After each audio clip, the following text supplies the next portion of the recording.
அவருக்கு பயப்படுகிற பயம், அவருடைய கிருபைக்கு காத்திருக்கிறது. ரெண்டையும் செய்யுங்க, அவருக்கு பிரியமா எப்பொழுது இருப்பீங்க.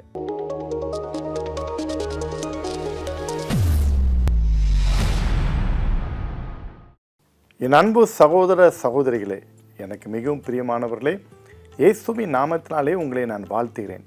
மீண்டுமாக இந்த அனுதின அற்புதம் காலை தியானத்தின் மூலம் உங்களை சந்திப்பதிலே மகிழ்ச்சி அடைகிறேன். இந்த காலை தியானத்தை தவறாமல் பாருங்கள், அநேகருக்கு ஷேர் பண்ணுங்கள், இந்த சேனலை சப்ஸ்கிரைப் பண்ணுங்கள். கர்த்தர் உங்களை ஆசீர்வதிக்கட்டும். இன்றைக்கு கர்த்தர் உங்களுக்கு கொடுக்கின்ற ஒரு வாக்குத்தத்தம் சங்கீதங்களின் புஸ்தகம் 48 வாசிக்கிறேன், கவனிங்கள். என் தேவனே, உமக்கு பிரியமானதை செய்ய விரும்புகிறேன். உமது நியாயப்பிரமாணம் என் உள்ளத்திற்குள் இருக்கிறது என்று சொன்னேன். சங்கீதக்காரனுடைய அனுபவத்தை பார்க்கும்போது அருமையான இது ஒரு ஜெபமாக கூட இருக்கலாம், ஒரு வேண்டுதலாக கூட இருக்கலாம். என்ன சொல்லுகிறார் பாருங்கள், என் தேவனே, உமக்கு பிரியமானதை செய்ய விரும்புகிறேன்.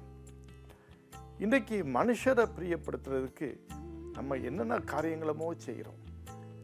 நண்பனை பிரியப்படுத்துவதற்கு என்னென்ன காரியங்களமோ செய்கிறோம். காதலிக்கிற காதலனையோ காதலியையோ பிரியப்படுத்துவதற்கு என்னென்ன காரியங்களமோ செய்கிறோம்.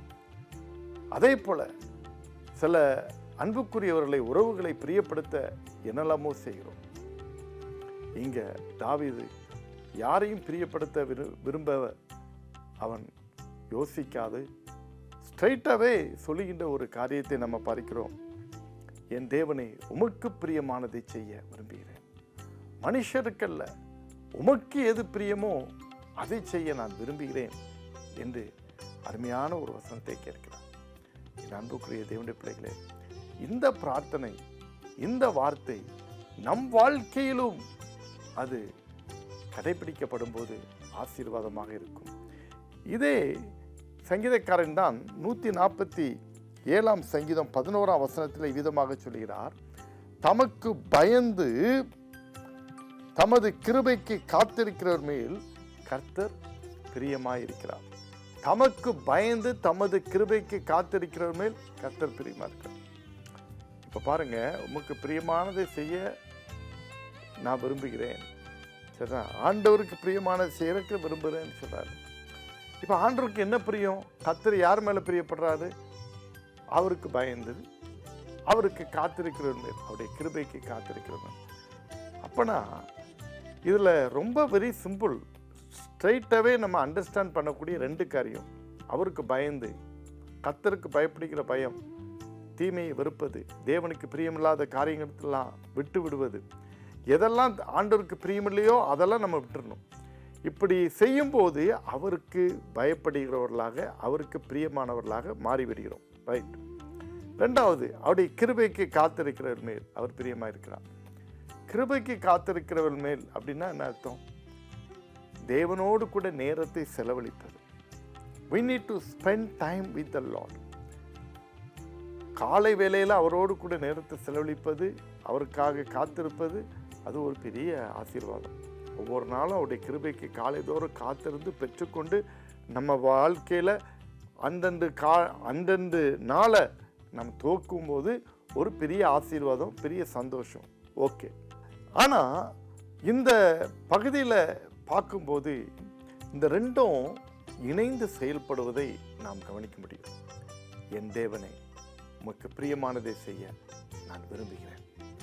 தேவ பிள்ளையே, இன்னைக்கு இது உன்னுடைய ஜெபமாக இருக்கட்டும், உங்களுடைய ஜெபமாக இருக்கட்டும். இந்த ஜெபத்தை ஏறெடுங்கள். அப்போ இந்த ஜெபத்தை ஏறெடுக்கும் போது ஆண்டவருக்கு பிரியமான செய்ய விரும்புகிறேன்னு சொல்லிட்டு அதோடு நிற்கக்கூடாது. அவர் என்ன விரும்புகிறாரு?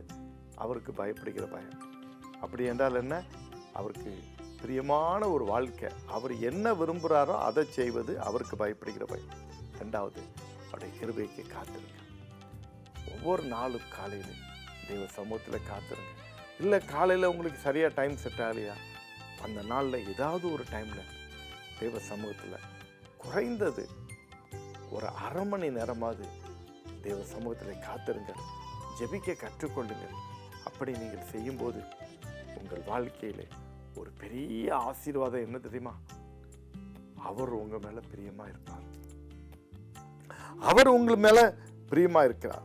உமக்கு பிரியமானதை செய்ய விரும்புகிறேன். அவர் உங்க மேல பிரியமா இருப்பார். அப்ப அவருக்கு பிரியமானதை செய்வது ரெண்டே காரியம். அவருக்கு பயப்படுகிற பயம், அவருடைய கிருபைக்கு காத்திருக்கிறது. ரெண்டையும் செய்யுங்க. அவருக்கு பிரியமா எப்பொழுது இருப்பீங்க. ஜெபம்மா. அன்பு நிறைந்த தகப்பனே, உம்மை நன்றியோடு துதிக்கிறோம், ஸ்தோத்திரிக்கிறோம். நீர் எங்களோடு கூட பேசின நல்ல வார்த்தைக்கா ஸ்தோத்திரம். உமக்கு பிரியமானதை செய்ய நாங்கள் விரும்புகிறவர்களாக இருக்கட்டும். நீர் எதிலே பிரியப்படுகிறேன்?